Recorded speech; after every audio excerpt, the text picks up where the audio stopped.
Good morning, Knicks Nation. Today is Thursday. It is the 18th day of November 2021. I hope this morning finds you COVID free and healthy and that your needs in terms of food, shelter, and clothing are being met, as well as that of your family. Blessings upon those that work in the healthcare field trying to save lives. Blessings upon those, all people, whether they be firemen or health workers or police officers that are trying to save lives. Also, blessings upon those that pick up garbage for us to keep our streets and our sidewalks clean, and those also that make deliveries for our convenience. Double blessings on those trying to help and deliver and rescue boys and girls, children, teenagers, as well as adults from the operations of human trafficking and sex slavery, which is going on a worldwide basis. Children, babies, teenagers, as well as adults. Blessings upon those trying to deliver these innocents and these victims of heinous crimes perpetrated by wealthy and powerful individuals all the way to low-level individuals. Prostitution, child prostitution, pornography, child pornography, child molestation, and pedophilia. Curses upon those that propagate and perpetrate these crimes. Finally, blessings upon the homeless. 600,000 men, women, and children in the United States of America and millions around the world in places like the Philippines and India that don't have a roof over their head and know not oftentimes where their next meal is coming from. Blessings upon them, for theirs is the kingdom, and blessings upon those that are even in small ways trying to help and alleviate this suffering. There was a basketball game last night, and a day like today is a good day for the introduction that I usually do because it was a basketball game. And people will take it crazily serious. And they will go overboard. And they will vent. But I want to review a couple of things with you, Knick Nation. Number one, I think I've been saying from the beginning that Tom Thibodeau and other defensive-oriented teams generally start slow. I think I did tell you that in the beginning. Last year, this time, our 15th game, the Knicks were 7-8. This year, now we're 8-7. And I'm not saying that means that we're better. I'm just saying it means that we are traditionally, with Tom, a slow starting team. Okay? The Knicks will get better as the year goes on. What Tom has said is that he needs a sample size to see what his rotations are going to be. He started off with a certain rotation, but it's not, I can tell you, I can guarantee you, it's going to change. The rotation is going to change. And one of the moves that have been done, and thing is that what we need to remember, Knicks Nation, is although you see the players, when they give answers, it's almost as if they don't think about certain things like what's coming, what team is coming, what they're going to play against them and all that. But I want to tell you, Leon Rose and his crew and Tom Thibodeau and his coaching staff, they look several steps ahead. We talked about the Knicks playing chess instead of checkers. It started with Leon Rose, but he's not the only one. Thibodeau does the same thing. Because so many people in New York get so hyped, both positively and negatively, they want to diss on Thibodeau. But if you want to look at it objectively, he's not just doing this one game at a time in terms of planning. When they sent Deuce McBride to the G League yesterday, I got people immediately, oh, your boy Deuce is gone, blah, blah, blah. You got to really step back and take a look at really what's going on before you start reacting. Okay? What do I mean?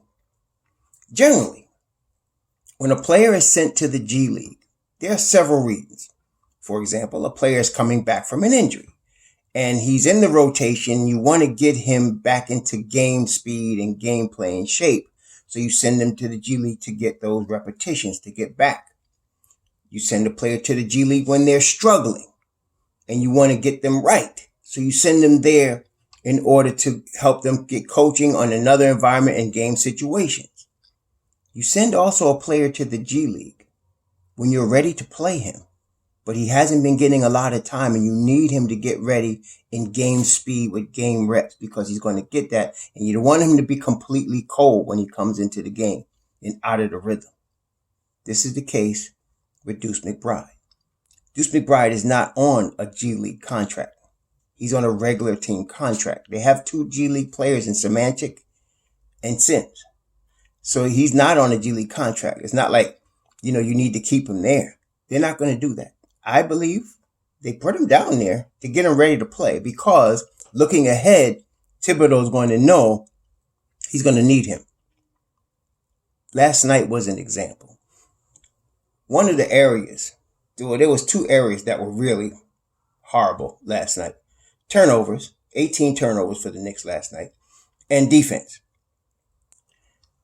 The problem on defense, again, if you're paying attention, I've been getting people jumping on me about talking about Kemba as if, I have some hatred for Kemba. I'm watching the game. I want the Knicks to win. I'm analyzing the game and reanalyzing it. And the problem that I've seen, not just now, but we've seen it in past Knicks teams. When you had guys like Jose Calderon at the point guard, the lane is an inviting open space for them, for the people that they're guarding. We've seen it too many years. One of the hallmarks of a good defensive team, we talked about being able to guard on a string or to guard man to man. And one of the hallmarks that Tom Thibodeau's team particularly is they always guard the point of attack, which means you don't allow free penetration into the lane. Last night was typical of what we've been really seeing the whole season. Teams go in, their guards get into the lane at will. Kemba Walker's really up. I know he's a bad defender, but this is where it all begins. You have to stop at the point of attack. Now, it wasn't just last night. It wasn't just Kemba, but it's been Kemba consistently doing that. I have not seen him stop anybody. But last night, for example, Wagner came down the lane on quickly and flushed it with 2 hands and got fouled. That was typical of last night. They were getting into the lane. Suggs was getting into the lane. Cole Anthony was getting into the lane. Wagner was getting into the lane. When you start that, all kind of problems happen, which is why on the opposite end of the floor, Thibodeau is wanting guys that can get into the lane, because getting into that lane territory, that colored territory in the middle of the floor can kill a team or help another team. It's been killing us. Players get into the lane, they get straight to the basket, or they're kicking out for threes. There were too many wide open threes. Evan Fournier gets lost on the defensive end. Now, it could be he's just trying to get acclimated to the schemes that Tom Thibodeau plays. That's very possible in all fairness. But right now, in 15 games, he has not gotten acclimated. And on top of that, again, we mentioned the same old story. We're not getting much on the offensive end from either of those 2 guys. If we were getting their averages, their career averages, which for Fournier is around 14, 15 points a game, and from Kemba is 20, if we were getting their career averages, okay, we could work with that. But we're not getting that, and we're not getting any stops at the point of attack. Now, when you listen to Tom Thibodeau, when you listen to him, Knicks Nation, he'll tell you exactly in the order of importance: defense, low turnovers, and rebounding. He tells you that all the time. But it starts with defense. We have not been getting it on a consistent basis. Last night, for example. Now, you go into the game already with 2 weaknesses on defense in Kemba and Fournier. So you're depending on the other guys to be on their game. You're depending on the other 3 guys to be on their game. You're depending on the bench, the mob deep to be on their game. Last night, Derrick Rose was off his game. Okay? Now, it's a shame that we got to depend on a 33-year-old Derrick Rose to come every night and save us. And last night, he had a bad game. It wasn't a Derrick Rose game. He committed a crucial turnover down the stretch, but it wasn't just that. He committed 5 turnovers last night. That's unlike Derrick Rose. He was missing shots that he was hitting all season. Hey, it's going to happen. This is the NBA. But we should have enough defensive prowess to compensate for that. And we have not had it. And this is what happens when you don't have a solid foundation of tight defense. You're depending on your guys to perform at a high level offensively. The bench squad, Mobb Deep, has been doing it all season. Last night wasn't one of their best because Derrick Rose is the leader of the bench squad. Okay, now Obi Toppin, hey, what he played? Obi played what? He played 18 minutes, had 14 points. He was plus 11. Big rebounds down the stretch, defensive rebounds down the stretch, big threes. I told y'all, can you imagine? Now, last night, he was 2 of 3 from the 3-point line. Imagine if Obi took like 5 threes a game and hit 2 every game, 2 or 3, right? That'd be like 40%. Imagine what he'd be like, because last night you just saw a glimpse of that. I mean, we know how he finishes, right? Now, you put the 3-ball in his arsenal or mid-range, it's a wrap. So I'm excited about Obi. We all are, right? Knicks Nation. We got something here. I'm not going to harp on Julius too much. He had 3 turnovers. He was minus 21, the worst on the team last night. But again, we are deep enough to compensate for a lack of offensive power when we're playing defense.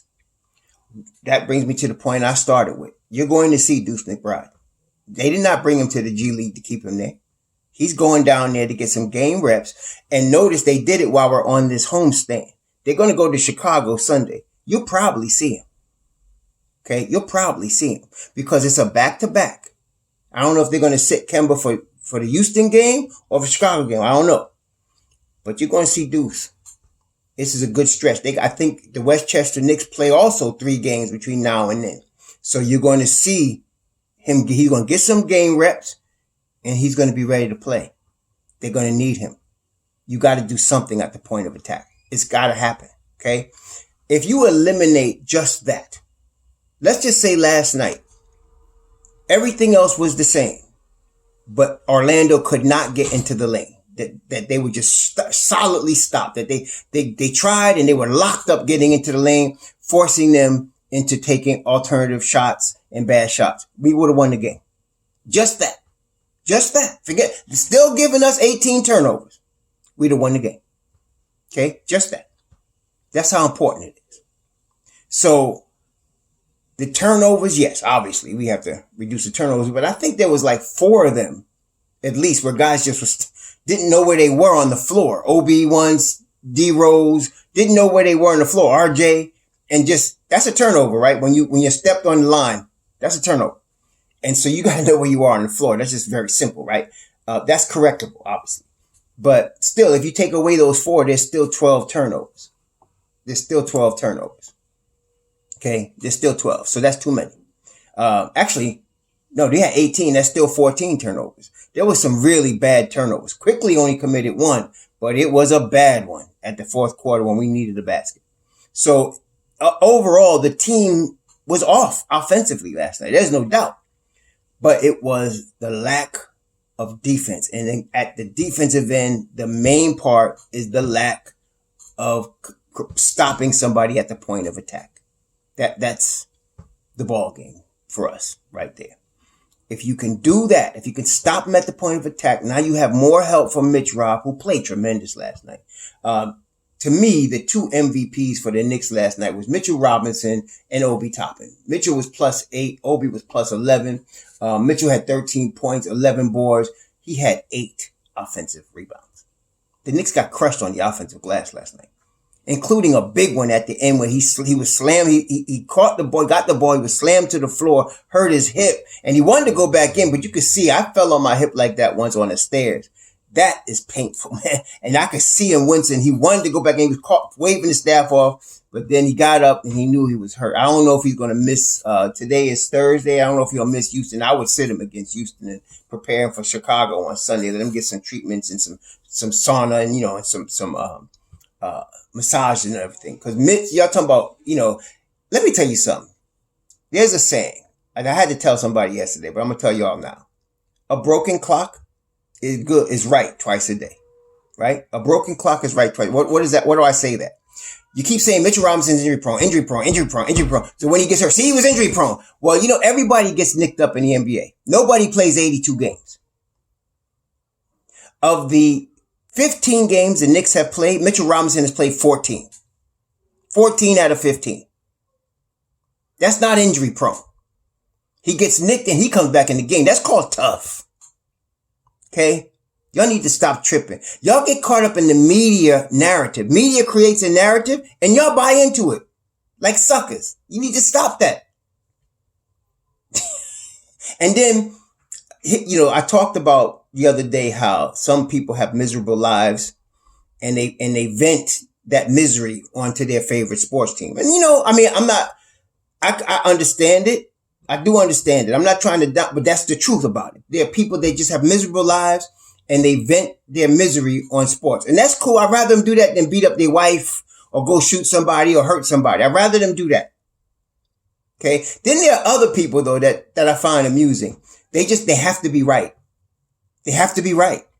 No matter if they're wrong, they got to be proven right. So they'll keep saying something until one day something, oh, see, I told you. Like I was telling y'all from last spring, if you recall, we did previews of all these different college players. And I told y'all, this kid Deuce McBride, watch him. Y'all remember, some of y'all remember. This kid Deuce McBride, I like him. Okay? I wanted Jared Butler. And I didn't want to move up. I wanted to wait at our spot. And I wanted to get Jared Butler. And if the Knicks, obviously after a while, their heart situation, they decided they wasn't interested in him. Okay, Deuce McBride. And a lot of y'all was talking about, forgot the kid from Florida, and y'all was tripping about this kid from LSU. And I was telling you, no, it's Deuce. And so because of that, somebody, oh no, Deuce is not the answer. Deuce is not the answer. And so as soon as he gets shot to the G League, I get messages. See, your boy's gone.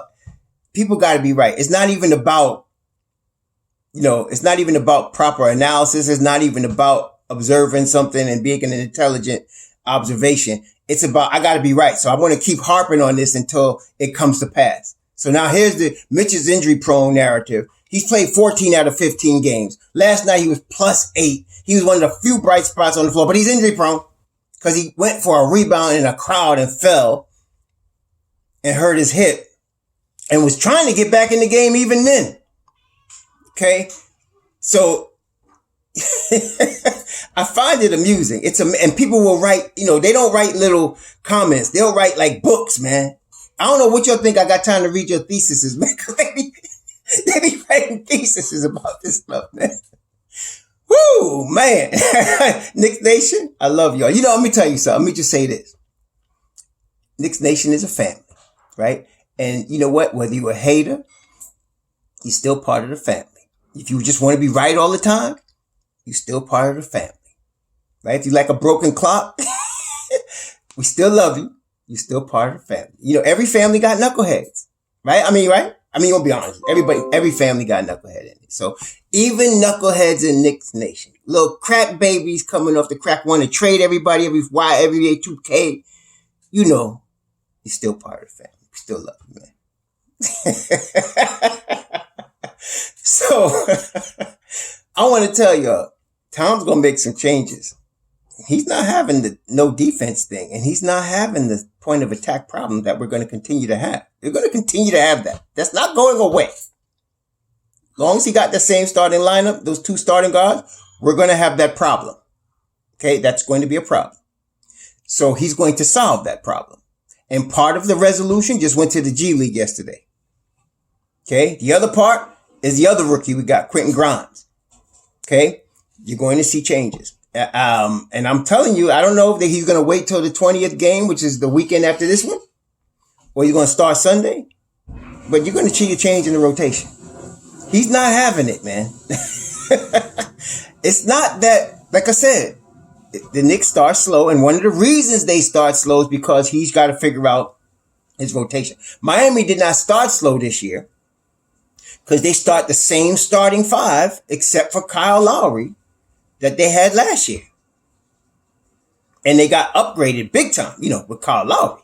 I told you before the season I would have paid him $30 million a year, but he didn't want to come here anyway. He wanted to go to Miami. So it is what it is. But they got Kyle Lowry, but they start the same starting four plus the same bench with Hero. So that's why, they're more acclimated. We got two starters in major positions that don't play defense the way we play defense. Mitch Rob missed half the season last year. So you got that, situation. But Mitch Rob is coming to play. I mean, he's not even in shape yet. He had 8 offensive rebounds yesterday. He was tremendous. And then, of course, Obi. Oh, my God.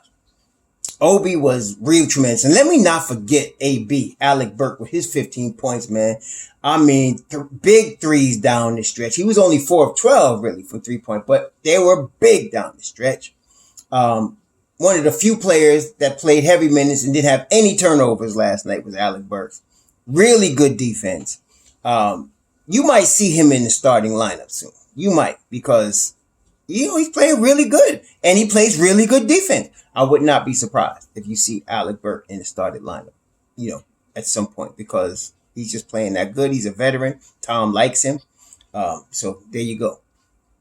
So I am disappointed, as you are, in last night's loss. But I look at it as a positive because maybe it will push Tom's hand to do what he knows needs to be done. I'm not making up the fact that we're not getting any defense at the point of attack. That, to me, I can't see who can't see that. Anybody that knows anything about basketball, you watch that. That's a major issue. That starts a downtrend right there. You got to battle back from that, and then now you put more pressure on Mobb Deep. Mobb Deep usually been coming through for us. But like I said, you get a bad game from a Derrick Rose, you're sunk. Even with Obi doing what he did. You get a bad game from a Derrick Rose. You get Emmanuel Quickly with only 6 points last night. He wasn't really doing what, the dynamic scoring that he had from him against the Pacers. He's going to come around. He's a young kid, but it is what it is. So Tom's going to make some changes. I don't know when. I thought it would be a week ago, but okay, he said 20 games, 25 games. Okay, fine. But I think he's starting to see enough. That's why like I said, the pawn move that nobody checked out was sending Deuce McBride to the G League. That's not a move to say, we got to get rid of this kid. Nope. That's a move saying we got to get this kid reps because we're going to need him in the game, and I need him to be tight. I need him to be sharp. I need him to be game ready. You can't just expect him to be sitting on the bench getting 30 seconds and 1 minute and all of a sudden jump in. No. You want him to get some game reps. So it's kind of exciting. So I'm expecting Deuce. I told you a couple weeks ago, we did a video, right? And we said the schedule says Deuce time is coming. That I forgot when it was a week ago, 2 weeks ago. So the schedule tells me that Deuce time is coming. Well, we might be here. And yes, he's the answer because he will stop the point of attack drives. Quentin Grimes will stop the point of attack drives. Alec Burks will stop the point of attack drives. Derrick Rose, he played a really good game last night, but he was getting beat off the dribble a couple of times as well. But he was also recovering. Did you see that block on Suggs? What a tremendous block by Derrick Rose. He is giving his all. He just didn't have the typical Derrick Rose game that he has spoiled us into seeing every night, and you can't expect that, all the time, man. But he is really, he didn't have a typical D Rose game. I mean, it wasn't his game last night. He scored 10, but y'all saw it wasn't D Rose typical game. And 5 turnovers, that ain't D Rose. That's not him. So, he's going to be better. He'll have more nights like, his usual than he has like last night. But every once in a while, you're going to get that. So it is what it is. And that exposed the rest of our weaknesses. When you get a guy that's 33 years old coming off your bench who you're depending to help you come back every night, and all of a sudden he has a bad night, you're in trouble. Okay? Like I said, Thibodeau's playing chess too. Believe me. He's looking a couple of steps ahead. He knows what's coming. He's not going to talk to the media about that, but he knows what he's doing. They know what they're doing now. Him, Kenny Payne, Johnny Bryant, these ain't no fools. They know what they doing. And remember, it's not like Frank Ntilikina. Tibbs did not draft Frank Ntilikina. He didn't pick him. Now, we all thought Frank would play because he's defensive, but Tibbs don't know him. He has to trust him. Tibbs pushed for the two guys. He pushed for Grimes, and he pushed for Deuce. I don't know where Jokic came in. Probably the scouts overseas, obviously, and he's a good pick. But Tibbs was pushing for those two guys. Jericho Sims fell in our lap at 58. We had to take him. I mean, shoot, you get a player like that at 58, yeah. But Jericho Sims playing like a minute a game, right? 2-3 minutes. Knox ain't seen the court, right? Right? So you got Knox, you got Jericho Sims not seeing the court, you got Selden not seeing the court, and he sends Grimes to the G League. I'm trying to tell y'all, you can really see something. I'm not worried. I'm not. I'm telling you right now, Knicks top 6 in the East. Healthy Mitchell Robinson, Knicks top 3 in the East. I'm sticking with that. And I'm telling you because I see it. I'm trying to tell you, all you have to do is turn up that defense that Tom Thibodeau plays. And like it's just a couple of switches. You take 2 guys out, put 2 new guys in there, play his type of defense, you're going to turn the whole thing around. Somebody's going to say, well, what about the second unit? I don't know. I don't know what would happen. You put Burks and let's say you start Burks and D Rose. I don't know what happens to the second unit. I know you would have Deuce in it. I don't know what happens with Kemba. I don't know what they're going to do. I'm just telling y'all, this ain't going to work like this. It's not going to continue. And Kemba is not going to become a defensive player all of a sudden. He just never was that. He's not scoring 60 and 50 points. And some of y'all have to remember, even when like the night he scored 60 points, it was an anniversary, his team lost. And that's typical. He would get 40-something, 50-something, and it's hero ball. And you say, well, he didn't get help. No, he's not playing any defense. Okay, I'm trying to tell you. All right, so we're going to find out. I'm still thinking Evans going to come around eventually, but I don't know how long Tom's going to wait and lose games like that with 18 turnovers and everybody coming into the paint anytime they want to. I don't know how long he's going to put up with that. We're going to see, but I'm telling you, I'm guaranteeing you something right here on Raw Hebrew Remnant. There's going to be changes. There's going to be rotational changes. You're going to see it. He's not going to keep doing it. He took, especially when you heard him last night, this is on me. I got to prepare them. And that, it's not like he don't give game plans. It's not like he don't scout the other team. It's not like he don't tell them what's coming. When he says it's on him because they're not prepared, he's got the wrong players playing. And he knows it. Watch. Next game is at Houston. No. It's in the Garden against Houston. Of course, we can't sleep on Houston. They only won 1 or 2 games because we just got beat by Orlando. And they only got 4 wins, I think, in the whole season, and 2 of them are against us in the Garden. So we can't sleep on Houston either. Okay? We're going to see what happens. Until then, today is Thursday. I want y'all to please be safe out there. In real life, be careful. Enjoy yourself because life goes by fast, it's short. And have sure.